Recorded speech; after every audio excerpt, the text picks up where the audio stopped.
Hello दोस्तों, मैं अरविंद कुमार आज की इस में आप सभी का स्वागत करता हूं। आज हम देख रहे हैं भारत के पठार। ठीक है भाई, भारत के पठार। प्रायद्वीपीय भारत की चट्टानों की उत्पत्ति लगभग 3600 मिलियन वर्ष पूर्व हुई थी। कब हुई थी? 3600 मिलियन वर्ष पूर्व। कार्बोनिफेरस युग के पहले यह गोंडवाना लैंड का भाग था। कार्बोनिफेरस युग के दौरान दामोदर, सोन महानदी और गोदावरी बेसिन में कोयले का निर्माण हुआ, जबकि क्रिटेशियस युग के दौरान अत्यधिक ज्वालामुखी उद्गार से दक्कन ट्रैप का निर्माण हुआ। इसी काल में दक्कन ट्रैप पर बेसाल्ट निर्मित लावा शैलों का निर्माण हुआ। दक्कन ट्रैप का निर्माण क्रिटेशियस काल के अंतिम चरण में प्रारंभ हुआ था। प्रायद्वीपीय पठार में चौड़ी छिछली घाटियां एवं गोलाकार पहाड़ियां हैं। इस पठार को दो भागों में बांटा गया है, एक मध्य उच्च भूमि तथा दक्कन का पठार।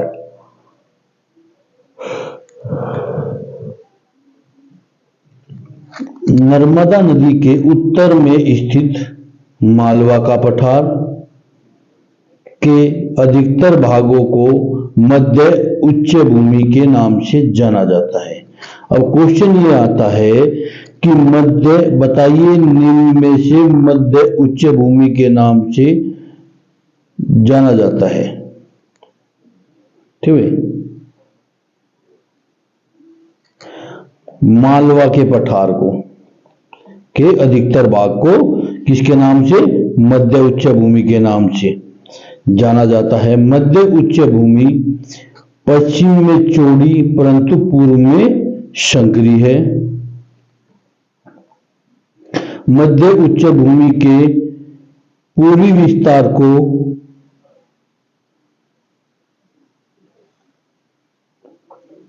स्थानीय रूप से बुंदेलखंड या बघेलखंड के नाम से जाना जाता है। दामोदर नदी द्वारा अपवाहित छोटा नागपुर पठार मध्य उच्च भूमि का भाग है। छोटा नागपुर पठार का विस्तार मुख्यतः झारखंड के रांची, हजारीबाग, संथाल परगना, पलामू, धनबाद, सिंहभूम जिलों तथा पश्चिम बंगाल के पुरुलिया जिले में है। इस पठार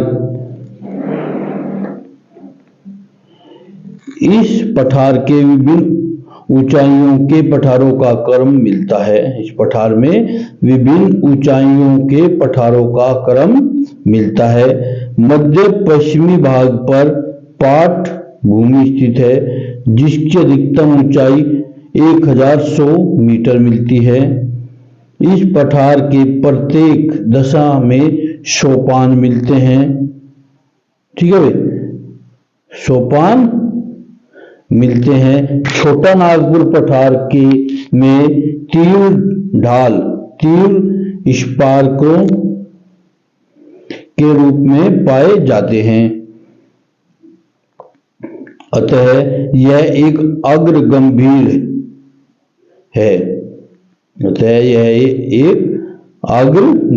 है। मध्य उच्च भूमि क्षेत्र में बहने वाली नदियां चंबल, सिंधु, बेतवा तथा केन दक्षिण पश्चिम से उत्तर पूर्व की तरफ बहती है। इस प्रकार यह नदियां इस क्षेत्र के ढाल को दर्शाती हैं। मालवा का पठार लगभग 530 किलोमीटर लंबा, 390 किलोमीटर चौड़ाई के साथ प्रायद्वीप के लगभग 1,50,000 वर्ग किलोमीटर क्षेत्र में तक पर विस्तृत है या क्षेत्र में फैला है। इसकी ऊपरी सीमा अरावली तथा दक्षिणी सीमा विंध्य श्रेणी है। पूर्व सीमा बुंदेलखंड का पठार है।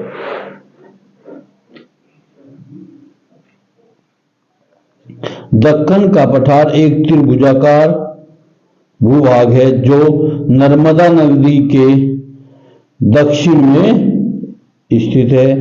इसके उत्तर में चौड़ाई आधार पर सतपुड़ा की श्रृंखला है, जबकि महादेव कैमूर मैकाल श्रृंखला इसके पूर्वी विस्तार को प्रदर्शित करती हैं।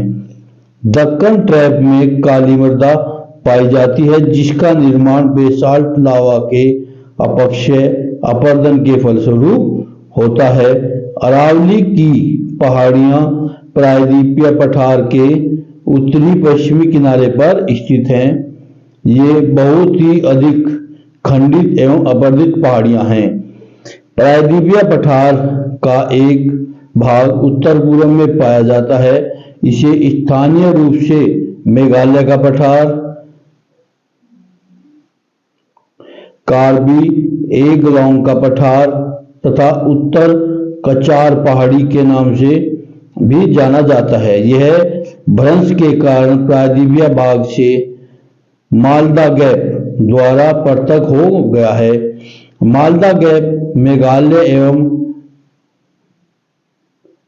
कार्बी एंगलोंग पठार को छोटा नागपुर के पठार से अलग करता है। छोटा नागपुर के पठार से अलग करता है। मेघालय पठार में 3 महत्वपूर्ण पहाड़ियां गारो, खासी और जयंतिया हैं। भुवन पहाड़ियां मिजो हिल्स का भाग हैं। दंडकारण्य क्षेत्र मुख्यतः ओडिशा, छत्तीसगढ़, आंध्र प्रदेश, तेलंगाना एवं महाराष्ट्र में विस्तृत है। चलिए अब वो क्वेश्चन देखते हैं जो इस टॉपिक से पूछे गए हैं।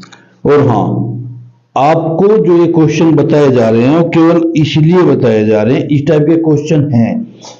क्वेश्चन तो बामुश्किल रिपीट होता है एज इट इज, लेकिन जो इसका डिस्क्रिप्शन दिया गया है क्वेश्चन के आंसर का, वहां से क्वेश्चन अधिकतर पुटअप हो जाते हैं। भारत के दक्कन के पठार पर बेसाल्ट निर्मित लावा शैलों का निर्माण हुआ है। किस युग में हुआ है?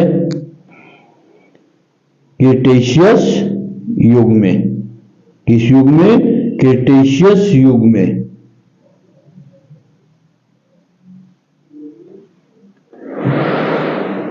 इसका डिस्क्रिप्शन देखते हैं।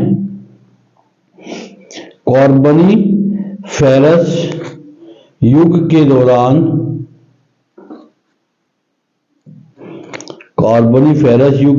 दामोदर, सोन महानदी और गोदावरी बेसिन में कोयले का निर्माण हुआ, जबकि क्रेटेशियस युग के दौरान अत्यधिक ज्वालामुखी उद्गार से दक्कन ट्रैप का निर्माण हुआ। इसी काल में दक्कन के ट्रैप पर बेसाल्ट निर्मित लावा शैलों का निर्माण हुआ।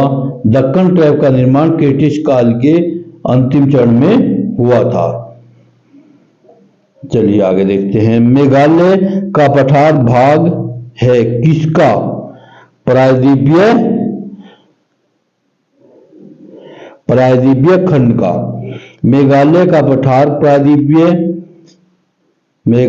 प्रायद्वीपीय पठार का विस्तार है। यह भ्रंशन के कारण प्रायद्वीपीय भाग से मालदा गैप द्वारा पृथक हो गया है। ये भी कहा जा सकता है कि जो मेघालय का प्रायद्वीपीय पठार का विस्तार है, इन दोनों को अलग करने वाले भ्रंश का क्या नाम है, या जो इनके अंदर गैप है उसे किस नाम से जाना जाता है? मालदा गैप के नाम से। भारत के अतिरिक्त प्रायद्वीपीय पर्वत निर्मित हुए हैं। सेनोजोइक काल में, सेनोजोइक काल में। हिमालय तथा भारत के अतिरिक्त प्रायद्वीपीय पर्वतों का निर्माण सेनोजोइक कल्प में हुआ है। सिंधु गंगा के उत्तर के मैदान का भाग। ठीक है भाई।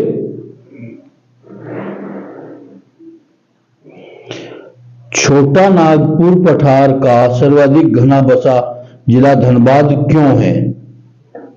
धनबाद क्यों है?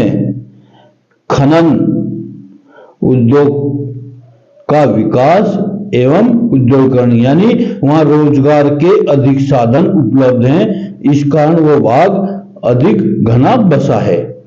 देखिए, धनबाद कोयला खनन और औद्योगिक संस्थान के लिए जाना जाता है। धनबाद में लाल मिट्टी व्यापक क्षेत्र में पाई जाती है जो कृषि के उपयोगी नहीं है। कोयला, लोहा, ब्रॉन्ज, तांबा आदि का पाया जाना जनसंख्या के केंद्रीकरण का कारण नहीं हो सकता। ठीक है भाई। छोटा नागपुर पठार एक अग्रगंभीर, आपको बताया गया था डिस्क्रिप्शन में, क्या है? एक अग्रगंभीर। छोटा नागपुर का पठार में विभिन्न ऊंचाइयों के पठारों का क्रम मिलता है। मध्य पश्चिमी भाग पर पाट भूमि मिलती है जिसकी अधिकतम ऊंचाई 1100 मीटर है। इस पठार के प्रत्येक दिशा में सोपान मिलते हैं। पठार के में ढाल तीर स्कार्पों के रूप में पाया जाता है, अतः यह एक अग्रगंभीर भाग है। दिए गए चित्र पर विचार कीजिए। ए बी सी डी द्वारा अंकित है। ठीक है भाई। ए बी सी डी द्वारा अंकित है। इसका आंसर है सी। ठीक है भाई। ए नर्मदा ताप्ती रिफ्ट घाटी क्षेत्र, छत्तीसगढ़ का मैदान, छोटा नागपुर का पठार और पश्चिमी घाट के पूर्व में वृक्ष छाया क्षेत्र।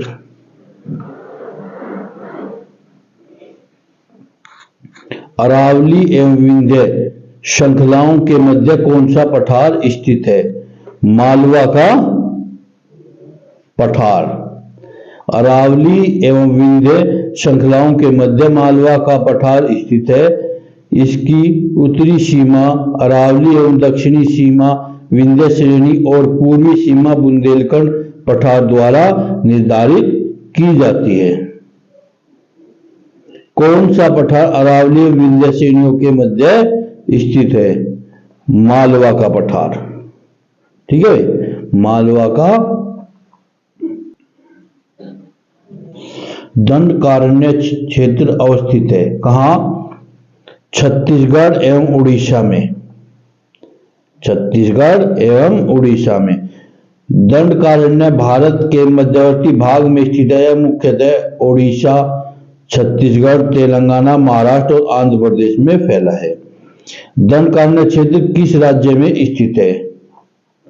उपयुक्त में से कोई नहीं, क्योंकि दिया गया है उड़ीसा, छत्तीसगढ़, तेलंगाना, महाराष्ट्र और आंध्र प्रदेश, इन सभी राज्यों में है। दंडकारण्य भारत के किस भाग में अवस्थित है? मध्यवर्ती भाग में अवस्थित है।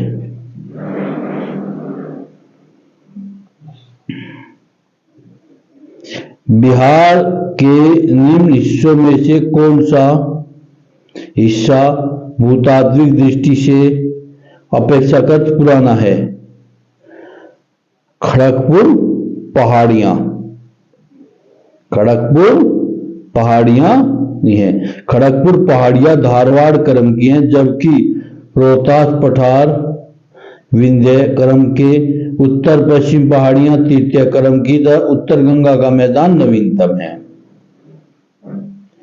निम्नलिखित में से कौन सा मेघालय पठार का अंश नहीं है? ए भुवन पहाड़ियां। भुवन पहाड़ियां मिजो हिल्स का भाग है जो पूर्वी हिमालय का अंग है, जबकि गारो, खासी और जयंतिया पहाड़ियां मेघालय पठार का हिस्सा है।